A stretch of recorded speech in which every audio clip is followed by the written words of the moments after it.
Good evening, everyone. My name is Lauren Kiel. I'm the Executive Director of the Center for Ballet and the Arts at NYU. Welcome. Thank you for joining us tonight for After Merce, Choreographers Responding to Cunningham's Legacy. We are delighted to be presenting tonight in collaboration with NYU Skirball, our colleagues are here from there, and in connection to the Merce Cunningham Centenary festivities that are happening throughout 2019. As some of you may be here at CBA for the first time, let me just offer a few words about what we are and where you are tonight. The Center for Ballet and the Arts is a research center for both scholars and artists. We host a major fellowship program and we curate events like the one that you'll see tonight that extend the conversations that are happening at the center to a wider audience.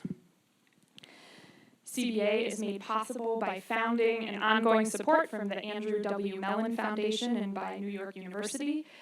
And importantly, all of CBA's 2019 free public programming is made possible by American Express. So thank you, Amex. You are all sitting in CBA's dance studio. So this place is in use nearly 14 hours a day by our fellows who are creating new work and sharing it with one another for feedback. And I hope you all can absorb all of that good creative energy that's in here between all the four walls. And now for tonight's program. So what you are about to see is prompted by In Conversations with Merce, which is NYU Skirball's celebration of Cunningham's legacy. Taking place this coming Friday and Saturday, those evenings will feature world premiere commissions of the contemporary artists that you're going to hear from tonight. And you will learn more about these very talented individuals shortly. To situate tonight's topic and to lead us through this discussion, we will be joined by Clare Bishop, Professor of Art History at CUNY Graduate Center, CBA alumna, and who has studied Cunningham in great detail, and by Rashaun Mitchell, a choreographer himself, a former Merce Cunningham Dance Company dancer, and Associate Chair of the Dance Department at NYU Tisch. You are in very good hands. And following tonight's discussion, we hope you'll join us upstairs just on the second floor where we can continue this conversation over a glass of wine and a bite to eat. And now, let's get started. Please join me in a warm round of applause to welcome Clare and Rashaun and our artists.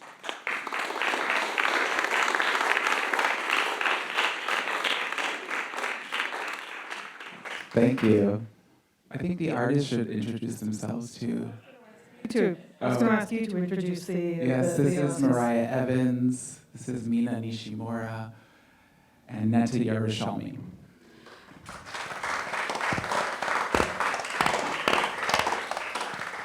And the plan is just to keep them sitting here awkwardly for about 15 minutes while Rashaun and I talk to each other. And then we will turn to them and a bit more about what they're going to be presenting at Skirball at the weekend, and maybe even have a bit of live lecture demonstration of some of that material. But first, Rashaun, feels like a chat show.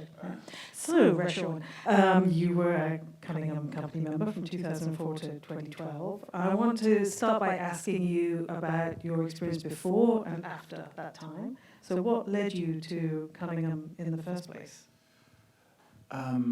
Well, I went to Sarah Lawrence College, which is embroiled in a kind of controversy right now. But anyway, I did go there, and I studied with Viola Farber, who was the chair of the dance department at that time, and she was an original Cunningham Company member. So I trained in her version of Cunningham technique when I was there. So when I graduated college, I found my way to the Cunningham studio, which at that time was on Bethune Street in the West Village. It's now occupied by the Martha Graham Company. And I can't say that I was initially drawn to the work and to the technique.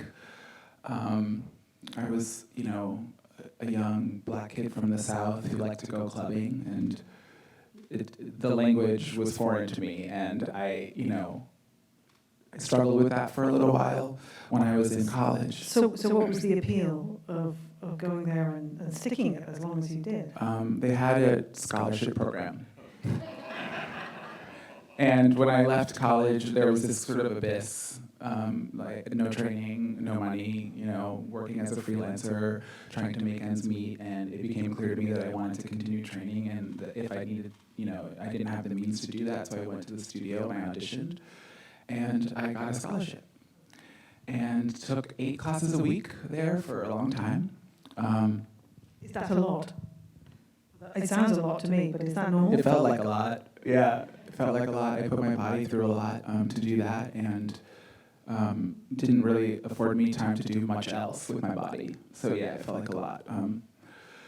But after sort of getting there and doing the work every day and seeing the work done by amazing dancers in a studio that was so beautiful, working in silence, getting up close and personal to the mechanics, I started to kind of fall in love with it, actually. So it was a gradual thing. Do you think that's true for most people, that it's a slow burn? Yeah, or it's like a full-on rejection. But no, I think, yeah, it's some people, there are lots of different ways to come into the work and to find your way there, but that was sort of my pathway. And then I was asked to become an understudy, and then I joined the company. So all in all, I was dancing for him for 10 years of my life. And looking back on that, what has it left you with in your body as a set of aesthetic preferences and ideas about and values about dance? Yeah. Well, my attitude towards it changed a lot over the time that I was there. And I think by the end, I was definitely ready to leave. My body was starting to reject the material, actually. The build-up of the tension in the work started to have an effect on me physically, so it was a priority for me to try and find new ways of moving, or even to just return to ways of moving that I had already established before working with him. And I started making my own work sort of the last couple of years of being in that company. And my initial sort of intention in making work was to find a vehicle for myself that was different, movement-wise. But, that has changed over time as well, and I've been making work for 10 years, and I think immediately as soon as I started making work, I realized that that I wasn't going to be afforded like a clean slate in terms of being how I was perceived as an artist. I was always being perceived through him. And the weight of that is really hard to sort of deal with, especially when you feel like you might be doing something completely like in a different territory and somehow his name still comes back around. So I think a lot of people deal with that sort of the baggage of lineage and history. Is that laziness on the part of the viewer, or that it becomes a default position to see you in a relationship I don't to know what if it's you laziness. did, or whether is it something that's intangible in the quality of your movement that just betrays those 10 years? I mean, I understand the interest in trying to locate the threads of influence, and that's sort of what this program is about too. So I get that interest. I don't think it's necessarily lazy. It's not always a thing that I want to talk about or am interested in the questions that I'm asking in my work. But I think it's, I have I think a pretty healthy relationship to it. I think there's ways in which being a part of his work has afforded me certain opportunities and certain visibility, and so it's not all just a negative thing, right? It's and then of course I essentially was an apprentice with one of the greatest choreographers for 10 years, right? So there's ways in which I did absorb aspects of his his methodologies, his training, his stylistic approach. So can you be specific about it? What things in particular do you feel like you've taken with you and not rejected? Well, it depends on which kind of work I'm making. Sometimes I've tried to reject it specifically and gone really far away, and sometimes it's like, what can I mine here? So I did a piece called Interface a long time ago that was really about kind of taking the idea of the abstracted, sort of segmented, isolated body parts and applying it to the face, which was a part of the body that Merce really didn't really deal with very much. And he never talked to us about how to look or what to feel or what to think about. And so I sort of tried to use that in my own work, and even worked a little bit with chance procedures, but that didn't quite work out for me. And I think I just did a work called Tesseract, which happened at BAM this past year, and collaborated with filmmaker Charles Atlas, who was a longtime Cunningham collaborator. And after years of me kind of working outside of what I felt was Cunningham territory, it was interesting to kind of return to it and to work with video and to experience what I suspect is some of what Merce experienced too, which is the way that video kind of can flatten movement and can really, direct your eye in a kind of bossy way. It really tells you exactly where to look, and sometimes I feel like I'm more interested in creating a field of kind of different things happening where the eye can, you can make up your own mind as a spectator about where you look and what's important. But that's also a quintessentially Cunningham set of preoccupations. Yeah, That's the idea of the field and true. choosing your own Yeah. edit. Yeah, Yeah. so I've taken that from him too. Yeah. But the thing is, we all have taken so much from him, and a lot of what he's contributed to the dance field has been absorbed, to the point where it's not necessarily even recognizable as something that he did. It's something that we all do. So, just thinking about decentralized stage space or creating vocabulary that, is inclusive of all different kinds of movement. And I think, one of the things that I am interested in is trying to sometimes dispel the myths around his work. Like, I hear a lot of people say, oh, that old white guy that, puts robots in unitards and does everything by chance. And it's like, well, not really, exactly. It's a lot more complicated and contradictory than that. But, yeah, so I think But that's reminding me of the statement you wrote. I don't know whether it's published or on the website of Skirball about your curatorial statement about bringing together these three artists. It contains a sentence, and I'm probably misquoting you, but like, why would a young black choreographer want to deal with the legacy of an old white dinosaur? Cunningham. Totally. And I can't remember how you answered it. I don't know how I answered it either, but it's available to be read online. But I think, I'm faced with that question daily, if not like directly in those words, in some experiential way. I teach at NYU, and when I first started teaching there 7 years ago, I had just left the company, and I was teaching Cunningham techniques, what I was asked to teach. And I was met with a lot of resistance from young people. And so how do you justify the classes, apart from I've been asked to teach them? Yeah, Get on and learn. I think I worked really hard to kind of figure out what was important about it and why. I mean, I think on a personal level, of course, it's always nice to have your own experience be validated, and so there's that, right? Like, I did that work for a long time, now I want to share it, right? So that's just the simple fundamental fact of that, but I feel like it did a lot for me. I think people think of the movement as being really restrictive and really limiting and very painful. For me, it was very freeing. And I found that the exacting nature of the work took some of the choices away from me in a nice way.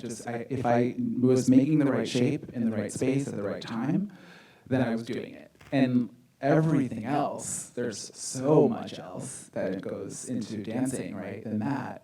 But everything else is really left to interpretation and to coloring in those lines. And so I found a huge amount of freedom in that, and I found myself in that.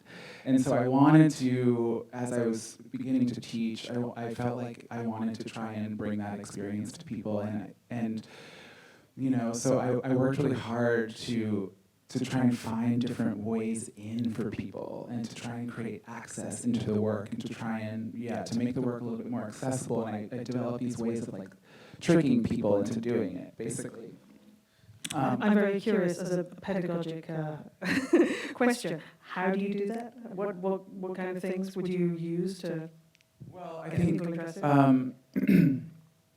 The technique is pretty relentless. There's a set series of exercises that you do, and you memorize them, and you repeat them every day. And there's variations on those exercises, and but it is, it can feel rote, it can feel dry. But when I was training in the technique when I was younger, I noticed so many different people teaching the technique in different ways, and there were so many different approaches and perspectives, and I felt like, oh, this thing of multiplicity is really, really important, and there's no one way here. And that is really exciting for me. So I just started trying to train in different ways, taking classes in different forms, working with different choreographers, like borrowing ideas and methods and ways of thinking about the body, and trying to incorporate them into my own variations of the exercises. Adding in a little bit more flow sometimes, or just ideas of like recuperation. Yeah, because there's so much exertion in the technique, and you're always engaging your muscles in a really specific way, and you're always trying to move big, and there's a certain kind of tension that comes into the body from that, and so trying to build in recuperation for the body. And also I feel like a lot of times I'm just a cheerleader, like I'm just like wrangling people and using my own kind of spirit to get them to enjoy it. And I found that... That's a good definition of teaching in general, though, isn't it? Oh yeah, I guess so, yeah. I mean, I'm thinking about this because I'm teaching a Cajun Cunningham class in the fall with someone from the music department. And at the moment, it doesn't look like many art historians, I'm teaching in an art history department, it doesn't look like many art historians have signed up for this class. And I'm going to have to do a lot of cheerleading, because I think he's very relevant for art historians to think about in terms of the use of space, in terms of thinking through modes of collaboration with visual artists that are also modes of non-collaboration. And and of course cages, and it's central to post-war art. Yeah, and for young dancers, who is, people that I'm, mostly involved with at school, just seeing the transformation, it's pretty amazing. And I've tried different things each year, and I find that the Cunningham work just is the thing that I can see the most transformation in them. And I think once they get into it, then they get hooked, and then they want to do it more, and they understand it from an internal place, and it's not so austere and remote. So maybe this is a moment to ask why you've chosen these three choreographers for the program at Skirball. Well, when I was asked to become a member of the Cunningham Trust, I thought a lot about what I could contribute, what I could bring to the table, and the mandate for us in the trust is to preserve and enhance his work, right? And so, preserving feels like a known thing. It feels pretty straightforward. There's the archive. You try to keep that going, you try to expand on that, you keep the technique going, you license the work to different companies. All of that is happening, and it should happen, I think. But I really wanted to try to make the work a little bit more accessible, to think about different kinds of body types doing it, people with different backgrounds or different training, and also realize that I suddenly was in this place where I had a kind of platform to maybe create an opportunity for someone else and to give back to the community. But it's not incidental, I guess, that you've chosen three women. No, I think it's a good thing that it's three women. And we were talking about this earlier. Moriah was saying she felt like she was inside of the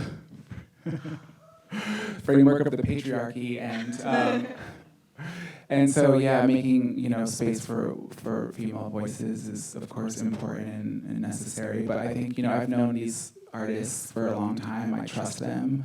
And I've seen the threads in their work and wanted to give them an opportunity to approach their own response to Merce in their own way. So the proposal is really, really open.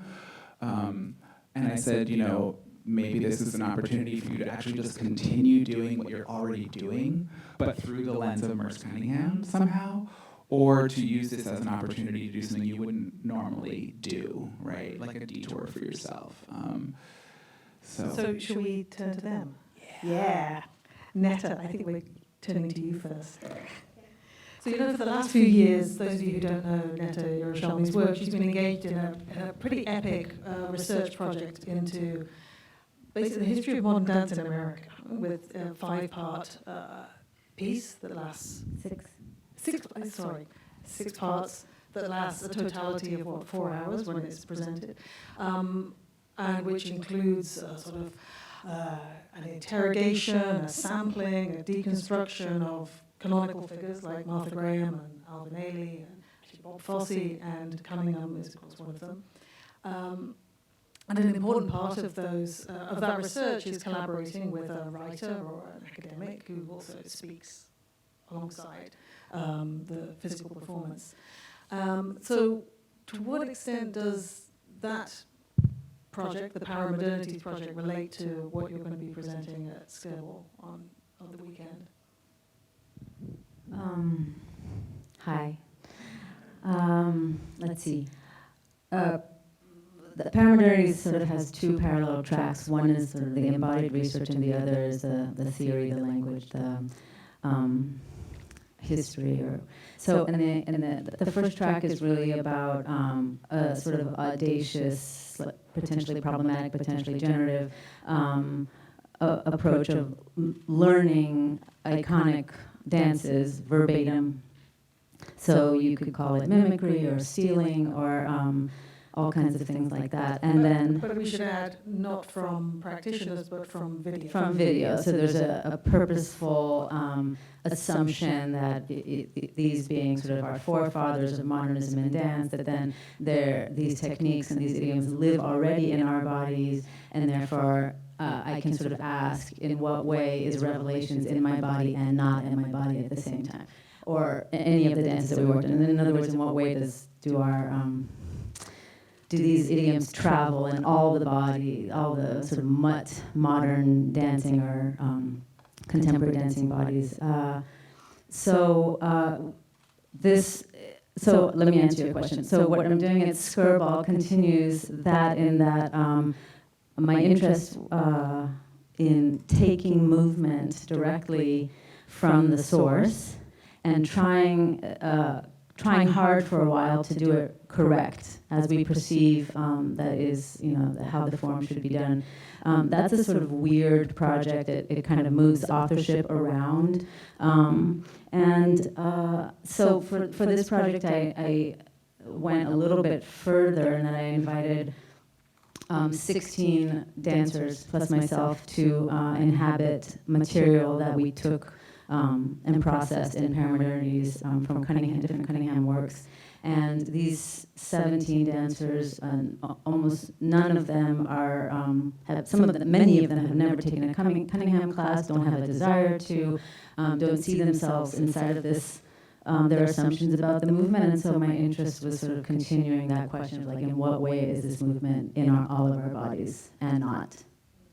And so the core of the Cunningham section of Paramodernities revolves around a sequence called the catalogue.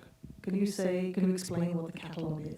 Yeah, so when we started learning, getting movement for the Cunningham installment of Paramodernities, we took different snippets of movement from 5 different works of Cunningham. We took movement from Rainforest, from sound dance, sound dance from Beach Birds, from Points in Space, and from Ocean. And we did little citations and connected them in different ways. And then for the catalog, we looked at all of that material and tried to put a sort of reductive lens on it and sort of claim a minimalism inside of Cunningham's, like, infinite complexity, and say, within this, complex vocabulary, I can say that I see a lot of tilts to the left. So let's do all the tilts to the left at the one after another, and then all the pliés, and then all the relevés, and then all the arches back, and then all the jumps, and then all the triplets. So that there's this sort of, like, I use this word with you on the phone, this naive sort of, like, what if this is all that it is? But it's a form of archiving and taxonomy taken to a kind of ridiculous degree. Right? And to me, it actually creates a different sequencing that actually, to my eye, is beautiful and is not Cunningham-y. So... Okay, so could you give a demonstration? You know we want to see it.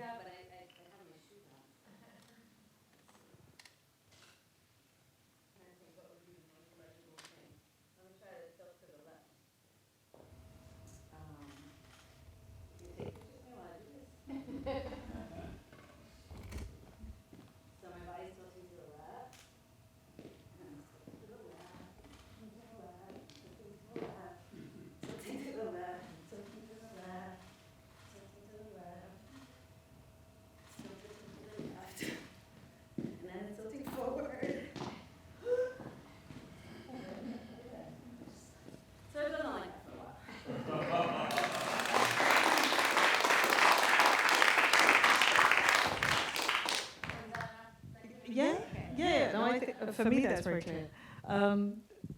Actually, I'm curious to flip that back to Rashaun. What do you feel like looking at this choreography? Well, I went to bundled into. Yeah, I went to a rehearsal earlier today, and I was watching. Netta had just gathered all 16 people for the first time, which is a feat in and of itself. And I was trying to just be a fly on the wall and as quiet in my presence as possible because I didn't want anyone to feel like they had to perform for me or to feel nervous around, oh, there's a Cunningham dancer here. Like, we're doing these Cunningham steps. We don't really know them. We're learning them from a video. And it was, I don't know, I was fascinated by it because I could see, I had like desire to go in and say, oh, actually, no, the arm's here, We did just incidentally watch a lot of videos with you in it, so a lot of the moves I actually am trying to be you. I know. So. I didn't always do the steps correctly, though. But yeah, and wanting to coach, and wanting to give direction to the movement, but I don't really think that that's what it is about, what you're doing. I don't think it's about like bringing in some expert, to arrive at some preconceived standard of excellence. I think it's really about these people who have different training and different backgrounds and coming together and engaging in this work from a distance, actually. And something else gets born out of that. And yes, it's recognizable Cunningham steps, but I feel like there's something else that's born from that. Yeah, I mean, and I think in paramaternities, we tried a lot harder to look like you, and I'm just using you as an example. But in this situation, none of the dancers actually looked at the videos. They just learned it from us. So it's another layer of distancing, and we're not actually rehearsing it to kind of do it correctly. It's just sort of a question like, what do these bodies do when they inhabit the sequence, and what happens and what conversations is that? And then the space that I've created is so. This is you said we could do things that we would never do in this program. So I think that's what's happening to me. I've gathered 17 people. There's not a lot of control that I'm exerting. The space is messy. The sense of possibilities, of multiplicity, of there's not one way, and how many ways are there, and what's happening, and how is this? Is this too violent to Cunningham? And all these things are sort of in the air, and I think that's just going to stay messy. When we spoke on the phone, you used the word democratization to think about Cunningham's steps being performed by a range of bodies and dancers that would never have made it into his company. Can you say a bit more about that aspiration? I mean, I think personally there's also something about like wanting to come up against like, let's just face it, to do this material well, you have to have a certain body and a certain training and a certain you have to drink the Kool-Aid, and you have to, it is very, very, very, very rigorous and virtuosic, and many of us who try can't. So there's something emotional for me about like, we can do it, I'm falling off my leg, it's okay. And so there's that, and I think that's a democratization in itself, like just making a little bridge between something that's utterly not and is the thing, and seeing if there's any kind of interesting. It's not an attempt to say to these 16 dancers, look, you can do it at all. So on the contrary, is it a demystification? I mean, I think Cunningham is what it is, and it's sort of a question like, in what way is it useful for us? Is it interesting to us meaning these bodies that are doing it, to the places that we hold in the field in this moment? I don't think it's a demystification, but I do invite into the space the grunting, the frustration, the impossibilities, the failures that this group inevitably has when they contact this movement. Also, I just want to say that there were many times when we in the company could not do it either. You know, I mean, there's a certain, this thing of like approaching impossibility, and I think for me the work was never about arriving at this perfected thing, but it was more about the effort and the spirit of trying. And that comes through the form somehow. We were both fellows at the New York Public Library, Library for the Performing Arts in the fall, and you spent a lot of time wading through archival materials, especially video materials. Can you talk about what you were looking for? Yeah, that fellowship, I did sort of the opposite. I tried to feign naivete again, but in relationship to Cunningham as an icon, and I looked at the videos of him as young, moving as young as I possibly could find him, and I tried to pretend like I was his friend, or a contemporary, and have a conversation that I wish I could have. Is just if let's say he was a choreographer or dancer my age, and he was here right now. And part of what I did was try to, and you did a little bit of this as well, I learned things that he does on video as a young dancer, and through that try to kind of understand his impulses and his desire and his timing and his, appetite. It's a failure, of course, but that was the kind of conversation I was having with him, sort of as your position in relationship to that material, I feel like when I met you and when you presented that material in January, it's one of sort of quizzical distance. Like you can never quite really understand why he has the status he has. Is that a fair summary of your position? No, it's not. I understand this. I think the work's amazing. I just don't have. There's some lack of intimacy. I never met the man. It took me a while to be obsessed about the work. I just started taking technique, which now I'm obsessed with, but the first Cunningham class I did was when I started Paramodernities, and I didn't know anything about it. So this is sort of like just distance from it.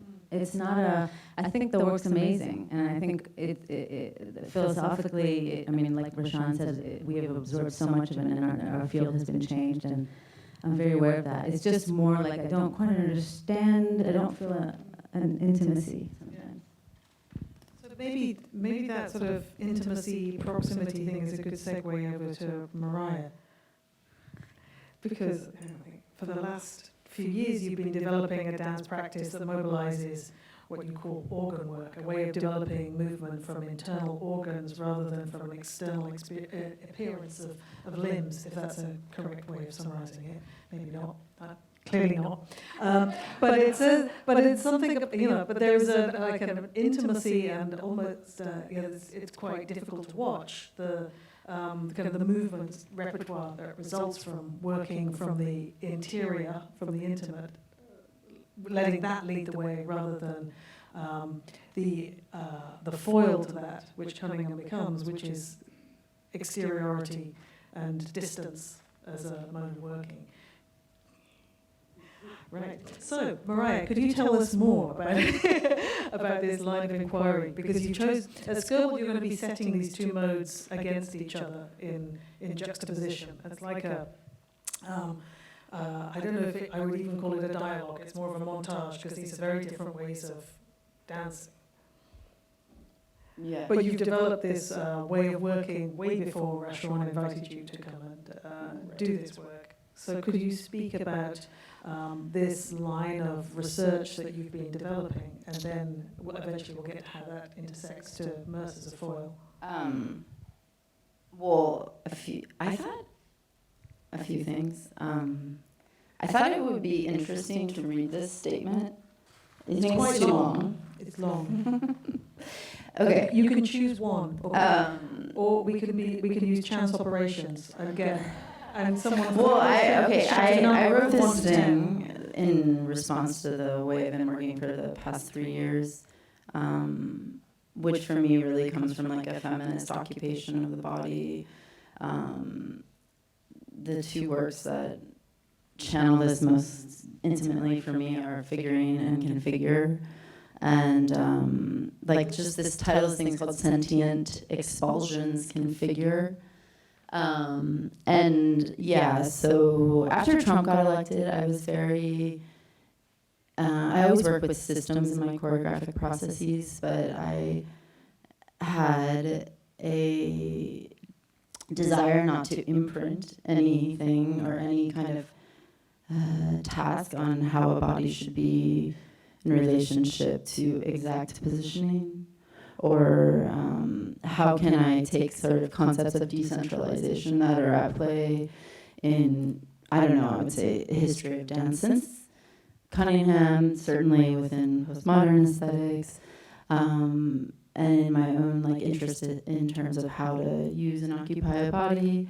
Always for me, dance has been inspired by polycentrism, which is coming out of Africanist traditions, or even like from Buto, the idea that the center of the body is 8 feet below the floor. Or that's a Hijikata concept. And just other ways that sort of work against the sort of kinespheric, centered Vitruvian figure that's often part of the Western concert dance canon.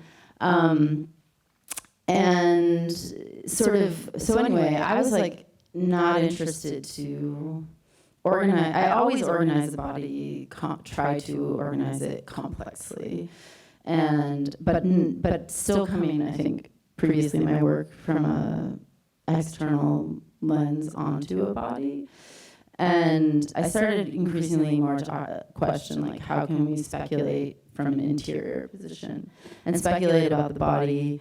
Not through somatics that are copyrighted, like body, mind centering, or, I mean, BMC is the biggest one I would say that I was definitely not working with, but just, or even Qigong or something like trying to just really speculatively locate like where you think your heart is inside your body, access that particular location, and move from there.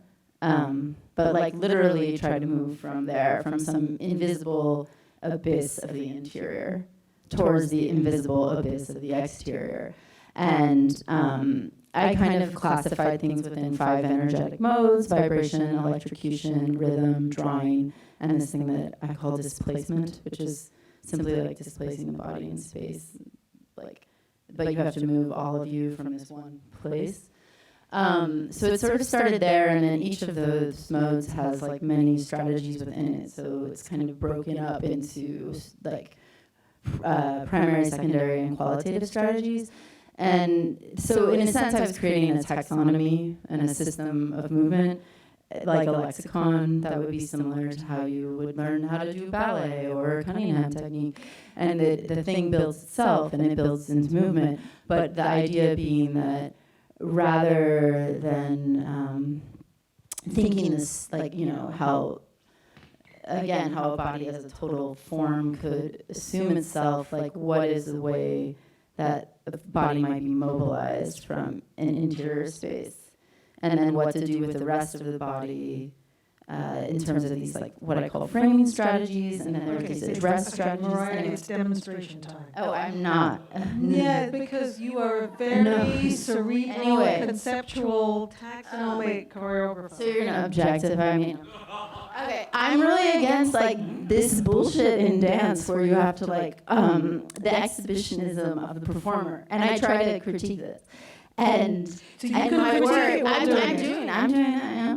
So like, okay, so I'm working right now in rhythm from my heart, and I'm just in a simple pattern, and I'm kind of in a dance history frame, and I am in like where I'm just moving only with the concern of how I feel inside of myself. And now I'm moving to execution.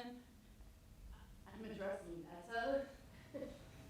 And yeah, I can keep going, but so anyway, please don't clap. No, what do you want me to say? Anyway, I find that I was struggling a lot with like how Cunningham is so imprinted, even though I'm super into the systems that he works and how choreography is proposed. And but I still feel like there's like a proscenium dominated way of thinking the body, despite the field, despite the event. I guess where's felt sensation in the work in terms of how it is apprehended, and in dance too. Like there's so much emphasis in the tradition. I think I'm speaking about American Western dance. There's a lot of emphasis on, what things look like. And I think reductive kind of means through which we try to understand what's going on with any type of body. And I started to get into kind of abjection, not as a representation, but as a mechanism somatically to fight against some of these interests or demands of form. And then I would say that in the piece I made, Cunningham form and its precision and its beauty, and it's, at this point, digested radicality is put up as a citation against which I propose these other ways of working that are maybe more grotesque. May appear that way. So I want to ask you about, one other component of the piece you're putting together for Skirball involves sequences that you refer to as waist dances, which reflects your interest in abjection, which presumably comes from Julia Kristeva, and sort of theory of the liminal, something that is simultaneously self and not self, or inside and outside, interior, exterior, and so on. And that, could you talk about how you use that as the basis for the movement? Because as a set of theoretical writings, it's very clear. She applies it to literature. It's been taken up in visual art in the early 1990s to theorize, especially a lot of the work around the AIDS crisis and sort of the idea of the kind of the body spilling over from its limits. And how does it play out choreographically? I guess the thing I think dance hasn't, or my understanding is it hasn't taken up that somatically so much. It's taken up, I think, as representation a lot, but not on a level of how can we use these bodily functions or feelings to move a body or to be inside of a body. So in terms of the waist dances, there's a lot of verbal cueing and task structures that are used to access the body in that way. And those are things that you give the performers. Yeah, I give the performers. The audience will hear. No. And it's not relevant, I don't think so much. It's for this work, it's not relevant. It might be relevant in other pieces. So, there's a lot of different waist dances. They all are constructed to deal with the boundary, permeable, how to get things out of the body, whether they're real or vomiting, pissing, shitting. These are yes, but it's not happening for real. We have pia dance, shitta dance, insides out, come out of you, dance the waist out of you, dance out your waist, force the boundary, emit waist. These are different categories of waist dancing. I'm still figuring out what a waist dance is. I don't know what it is. No one ever taught me how to do one. I'm figuring out what it might be. And can you talk about how you... Can you talk about how you were trying to look at Cunningham's choreography in relation to the waist dance? Yeah, I was looking at... first of all, I thought structurally, I thought for a second, I'll get all the apprentices from the history or all the rugs from the Cunningham Dance Company ever, people who were not put into the company, but trained their whole life to be in it.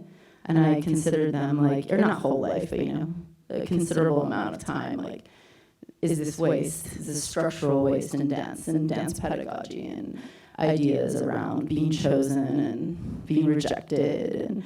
But then I was like, I can't handle that. It's too logistically complicated. I don't have enough time. And then I was like, well, isn't the whole proposition of waste dance? Like, Cunningham is not here anymore. And I have no value judgment with waste. Like, I'm not trying to deface Merce or his brilliance or the legacy at all. I actually am just trying to think in relationship to it in a way that enables something else rather than repetition, maybe. And so... But you are using a former Cunningham company member in your performance. We should say that it's a piece for 3 men. Yeah, there's 3 men, which I don't usually work with. I usually work with women. And if I have a man, it's like he's othered. So yeah, that's very intentional, and they all have very intended backgrounds in relationship to Cunningham or not, and in relationship to me as a person. Silas is in the piece, and he was a company member. Can I just ask a quick question before we move on to Mina, which is about how, to what extent you've thought through what the audience experiences in terms of the very different reactions and kind of modes of attention that these 2 modes demand that you put in juxtaposition with each other. Because on the one hand, you've got this sort of organ movement and waist dances which look like a kind of spasmodic, involuntary. I say it's quite difficult to watch a lot of the time. And then the kind of exquisite virtuosity of Silas, Rena, and Carlo, whose surname I can't remember. Antonio Villanueva. Who... And he's sitting over there. That's right. So you have these virtuosic bodies, and then this sort of motor of abjection running alongside this, and it's very tempting, I think, as an audience member, to focus on the virtuosity and not to be paying attention to the difficult, abject process that's going alongside that. Or maybe you don't think about that because you're the choreographer and you're seeing all of them, all 3 together in a constellation. I mean, I think I understand where most people's like aesthetic value is positioned in terms of conventions. Also, like conventions of a proscenium environment. Like the juxtaposition is very considered and intentional. So, I mean, maybe it's a challenge of like throwing up a certain kind of value system I'm playing around with right now in my work, which is not the whole history of my practice. Like I've made very formal, organized dances, and I will do so again. I have been in an era of doing something differently for a minute, and I'm kind of forcing them into an encounter. And there are stakes in that encounter, and I think there's politics in that encounter. And I think my propositions are challenged in the same, and I also think certain assumptions about legibility and form and the ownership of choreography and things like this are also challenged in what I'm proposing structurally, and with the consent of the trust. Like I can't have Silas dance these 2 solos without the trust agreeing to it. But it's you can. Well, sure, but it's copyright something would infringement, happen. et cetera. So I mean, I guess I'm very aware of that tension, or I'm also aware that maybe the Cunningham negates the detail and the micro activity of some of the other work. I also think it depends on the viewer. Like a friend of mine, I mean, I've had different responses from different people. Like some people have told me to cut the Cunningham, make it a duet just with Carlo and Cyril, because he only does the organ work and waist dances. So I'm seeing all 3, but I'm aware. So the rest of you will judge for yourselves when you go to Skirball later this week. We should move on to Mina, so we have time to discuss your work. So your piece has a tripartite structure. The first part of it discusses your experience doing Cunningham classes in New York for 4 years in the early 2000s. Could you tell us about that experience and how that? You also had some speaking in the. Right. Yeah. Hi, I'm Mina. So I was actually an international student at Cunningham School. I spent 4 years there.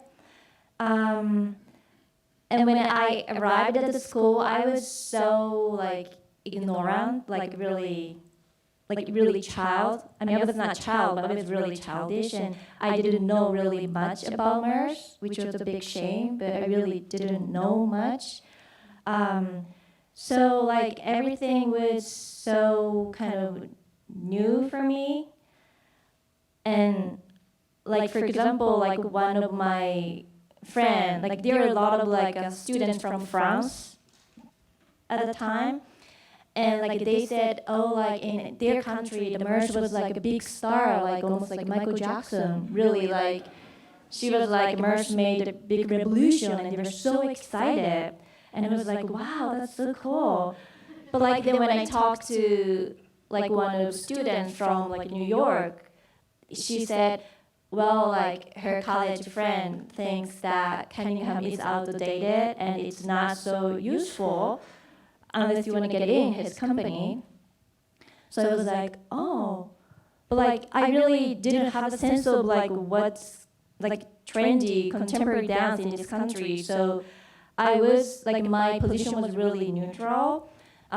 So a lot of the stories I share during my work is kind of from my kind of ignorant, a neutral almost standing point. And although I spent 4 years, I never got permission to take a company class, advanced class.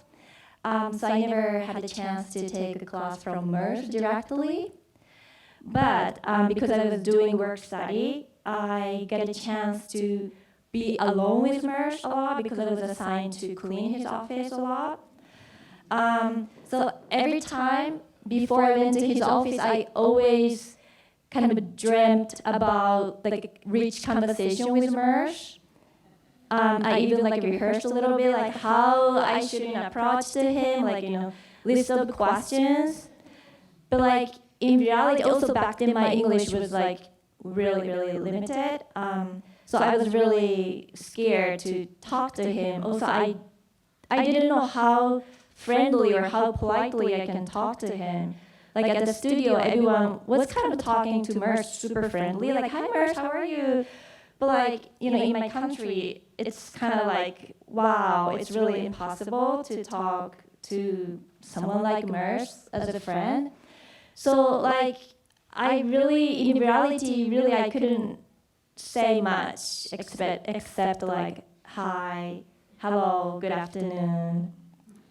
So just I had all this kind of illusion, a dream of in my conversation with Merce. I wanted to ask so much, about forms, about rhythms, about space and time, and about chance operation. Especially chance operation, I was so into it back then. It was so shocking for me when I heard of chance operation the first time. I heard Merce gonna roll a dice for making a dance, and I thought that's really amazing. That really liberates us from our own pattern of decision making.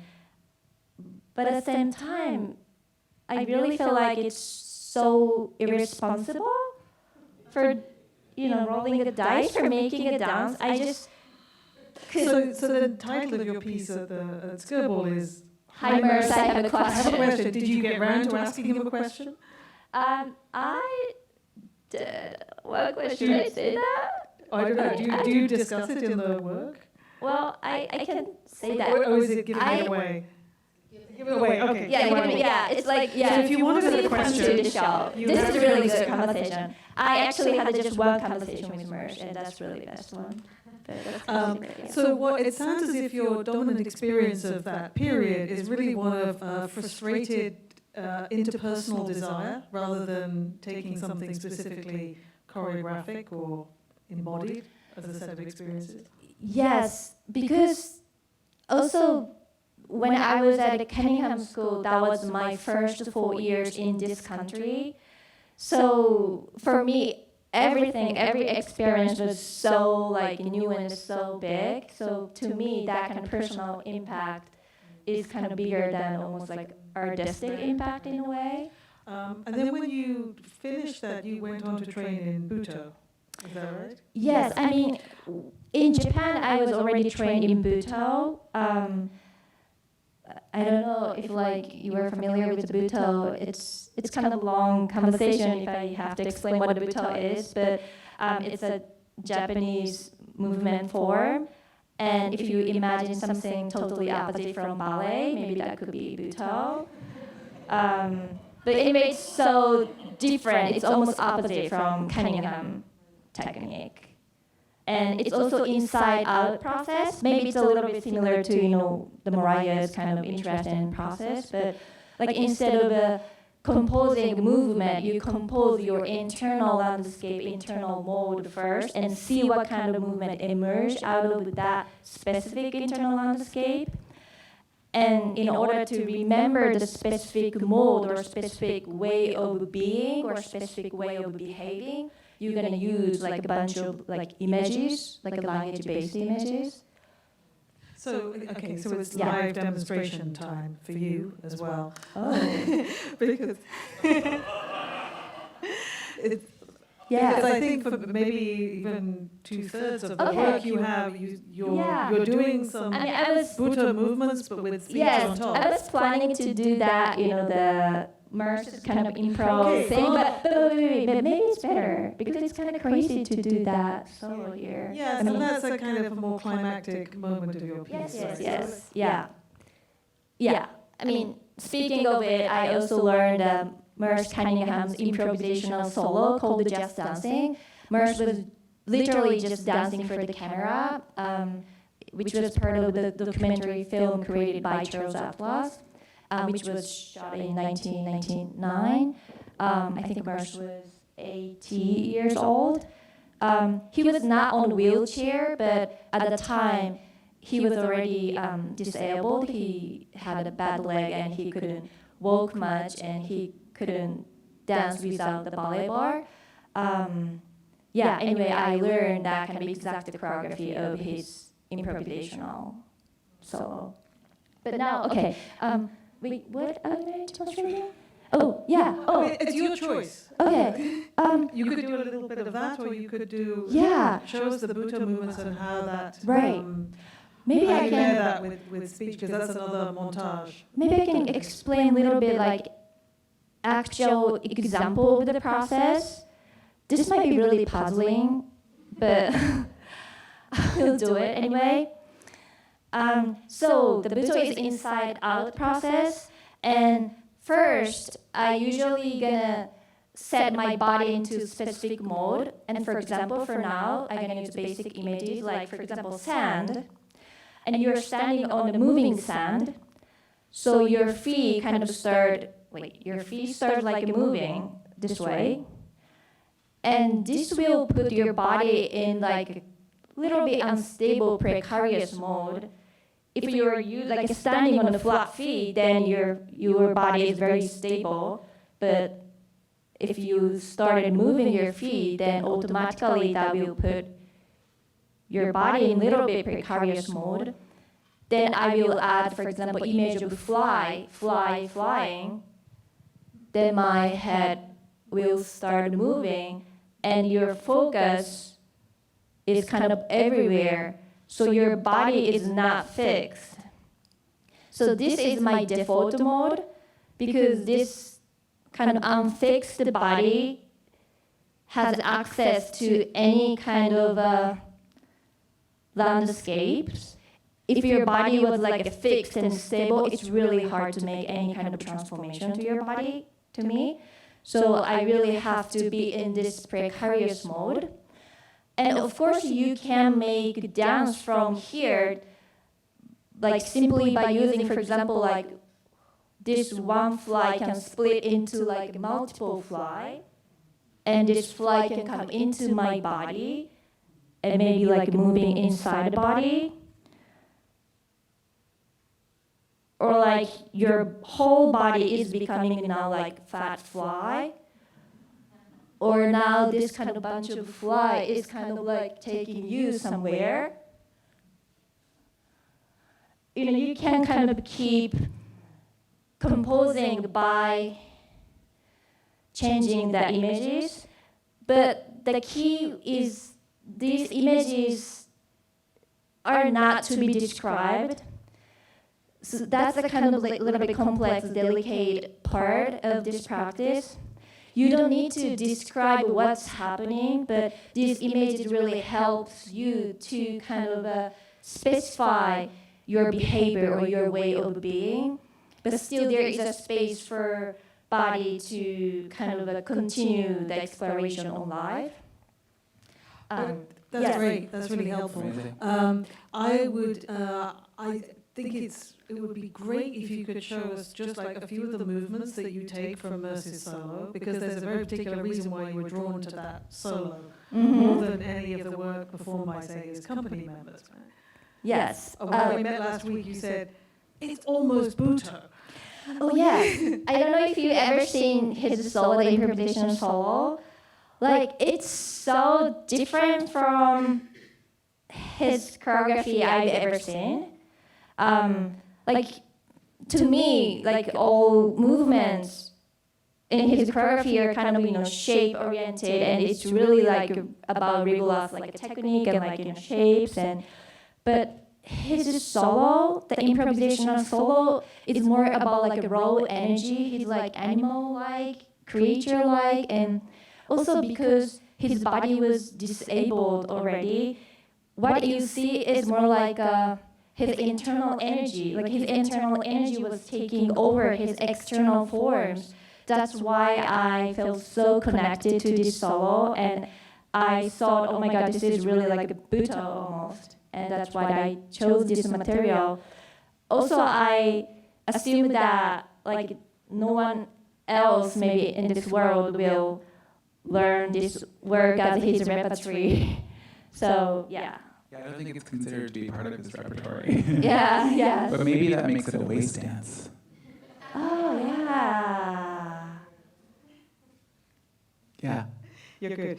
So, thank you. I think maybe before we open it up to questions from Well, I everyone, wanted let's to ask talk you, about... Claire, a little bit Okay. because I know that you've been doing a lot of research on Cunningham, and in particular the events, which, you know, we're the four of us are thinking to organize this this show for Friday and Saturday to borrow the event structure from Merce, which is essentially taking Merce took excerpts of his work and strung them together, essentially with some overlaps to create one seamless sequence. And it's not, you know, a wild, crazy thing to do. It's pretty straightforward, and I think that that's where we are maybe arriving at in terms of how we're presenting the works.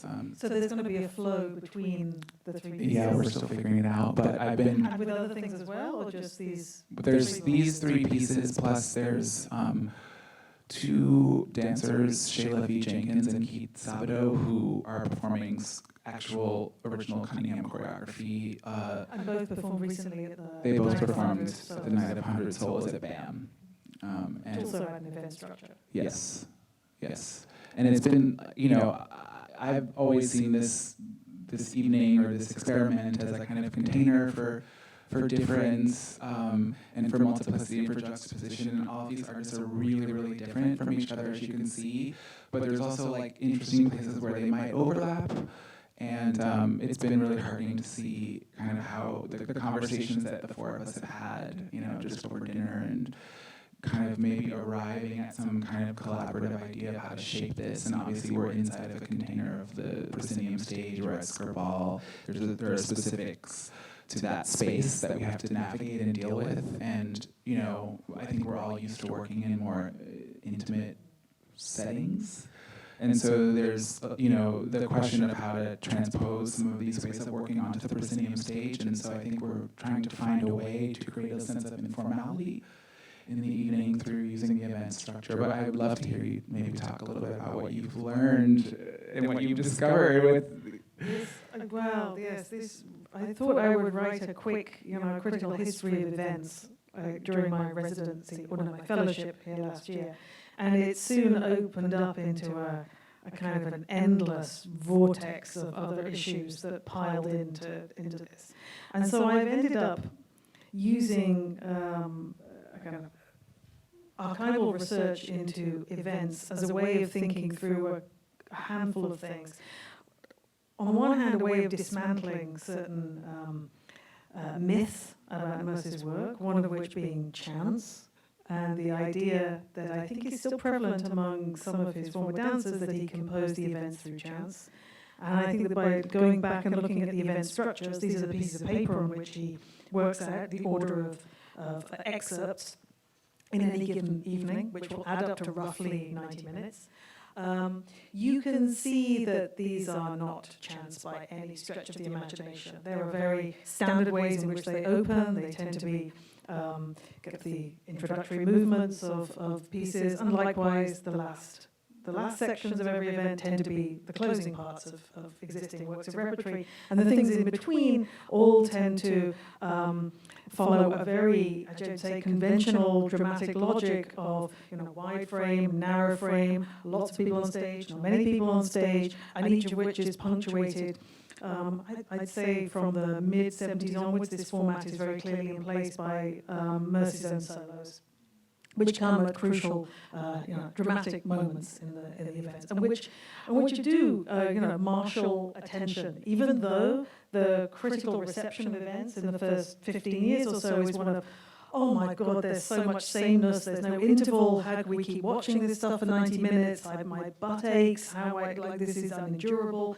There's a lot of negative feeling about this, which is, I think, in part also because it's not, there was a brief moment in the 70s when the excerpts are given in programs, but for the most part, the audience doesn't know what they're looking at.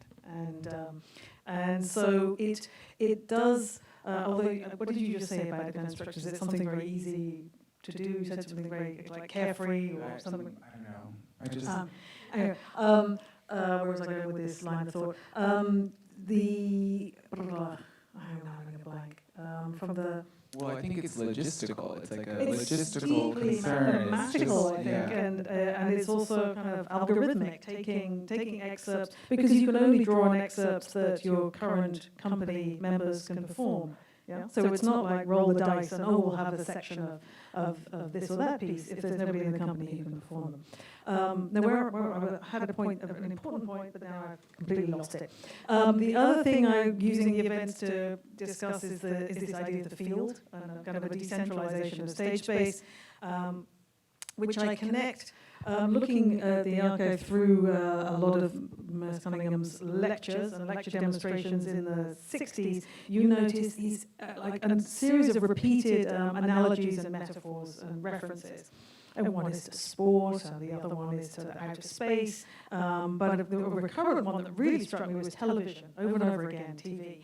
I'm like, how is it that TV becomes a model for thinking through field or thinking through dispersed attention? Because we think of TV as something that really commands our attention and that is spectacle. It seems to us it seems antithetical.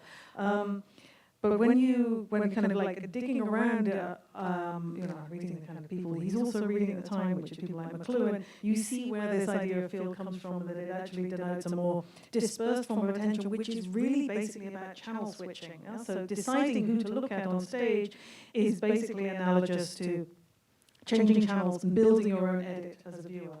And this is something that I was really struck by, because in general I'm interested in thinking through contemporary art and performance in relationship to attention and technology and media. So I love the fact that Netta is taking is researching and doing it totally through YouTube as the primary source of this. And I'm guessing, Mina, you also learned this through a bit, well, actually through Charles Atlas's videos.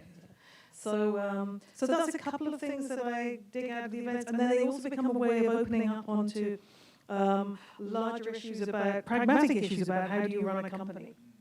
And the events seem to me like a really pragmatic form par excellence, because you can pile anything and everything into an event. And for sure, there's virtuosity in how these are assembled and in making enough dramatic contrast and variation and filling 90 minutes. But at the same time, they become more expedient ways of showing work as the decades pass by. Well, it's also a response to the economics of dance too, right? Yeah, that's what I'm saying. It's like it becomes a very pragmatic way to mount shows that are very low cost, to do tours without having to take a lot of sets and scenery with you, a way of responding to invitations for commission when he's getting older and doesn't really want to be doing commissions. So, the event becomes a kind of catch-all thing that you can throw at a situation. It's cost effective, and so that then also what you notice in the that they become more conventional in the terms of the location in which they're shown.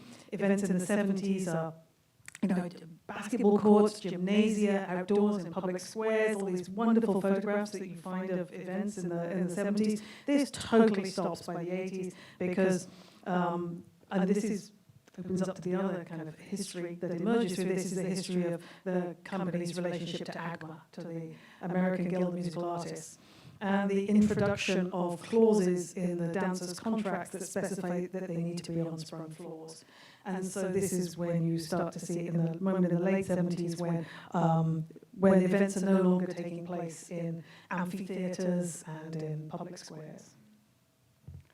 And this, anyway, so you can see this is a sort of endless box of research that's actually I have no idea what to do with. So any suggestions, please get back to me. We won't publish it. But do you three have questions for each other or comments on each other's work? You're all wrestling in different ways with this legacy. I find it interesting that two of you in particular involve speech in your, because there's going to be a spoken parts in your performance. No? Not so much? Okay. I think we're all just in the middle of the mud right now, and we're exhausted, and everyone's been working like from sun up to sundown to try and grapple with these things and to try and produce something that feels worthwhile. And I think we're exhausted. So that's a cue to stop talking. But it's diplomatic and democratic to ask the audience for a couple of questions, right? So maybe we should honour that.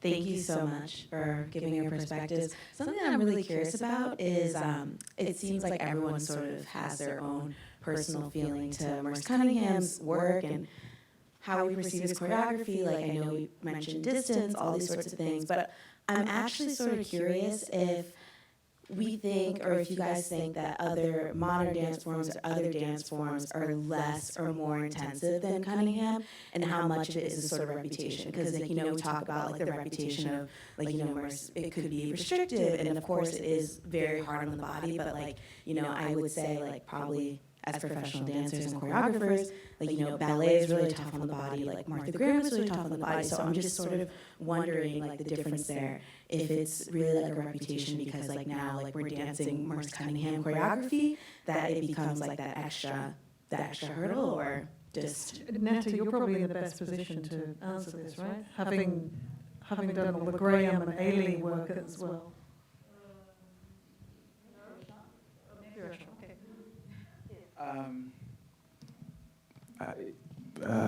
I think I was thinking back to when I was in college and I had to take a Horton class, and it was just as hard, and I didn't feel like I could do that technique at all. So I do think a lot of it is just the reputation of the technique. It's hard, it's challenging, but it's also sometimes not hard and sometimes not challenging. There's a broad range of exploration in Merce's repertory, and the technique is, I think, it becomes more difficult the more you do it, because your questions change and your interests change and your abilities grow. And so then there's always the next frontier, the next challenge, you know. And so I think like anything that you would do every day, all the time, would eventually have an impact on your body, right? And I definitely felt that. But I don't know if somebody else. But don't you think that maybe this is implicit in your question, sort of like his exploration, his desire to push the limits of not only the body's ability and in terms of effort and how that can propel the body, but also just in terms of complexity and how to create new pathways of movement. So there's not a lot of organic, so I think there is a special kind of effort in this work that is. Maybe because you've done it, so you have some, I don't know, from the outside it feels that there's something special here in terms of how... yeah, but I guess I always talk about, to do this work, like you have to find a curiosity in the challenge, right? That has to be present, because otherwise it's just, you're gonna resist it. And some people take to that idea and some people don't. And certainly there's an emphasis on a lot of releve, standing on your toes and moving your back in really extreme ways. And he, you know, didn't, like I said earlier, didn't ever tell us kind of how to move or what to think or anything like that. But there was one, you know, basic mandate, which was like, do it as big as you possibly can, always. And so that produces problems.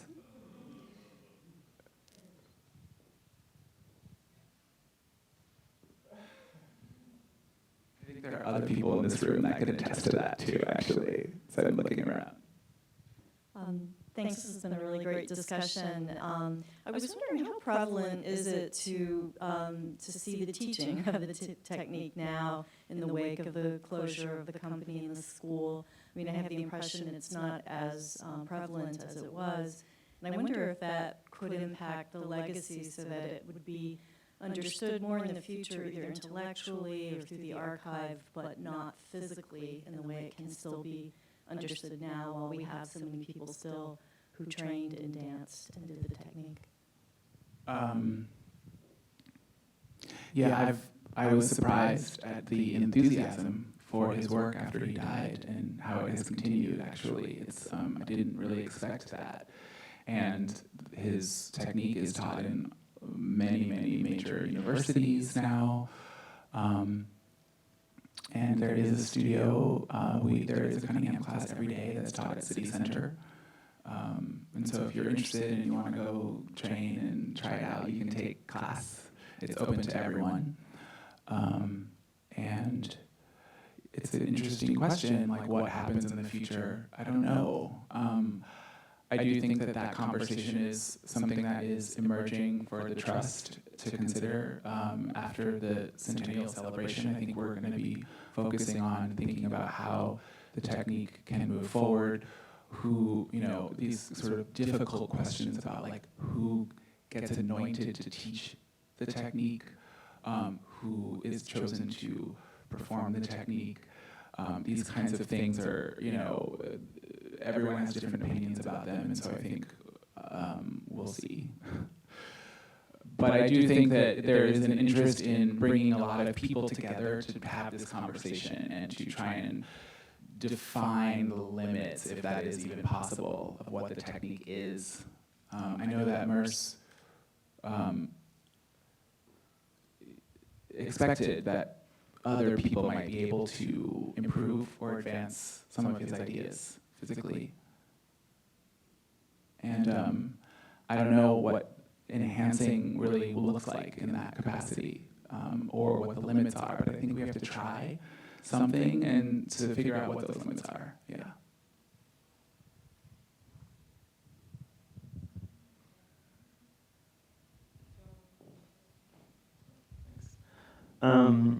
Hi, Rashaun, I have a question for you just in response to that.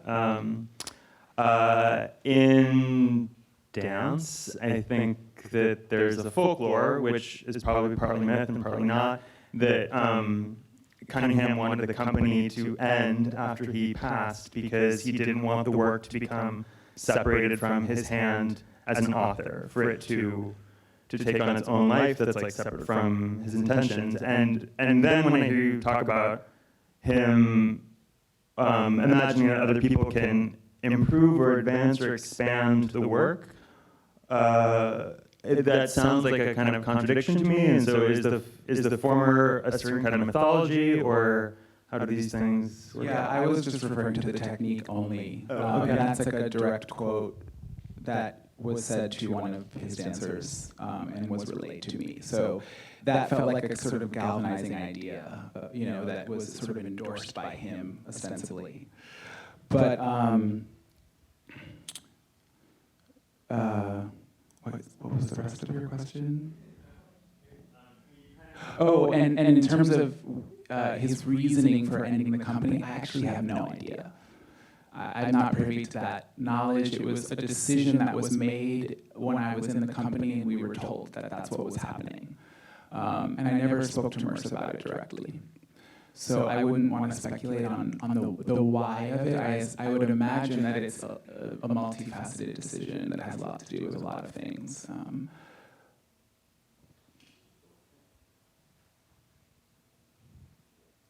Thank you, everybody. Thank you. Come to the show.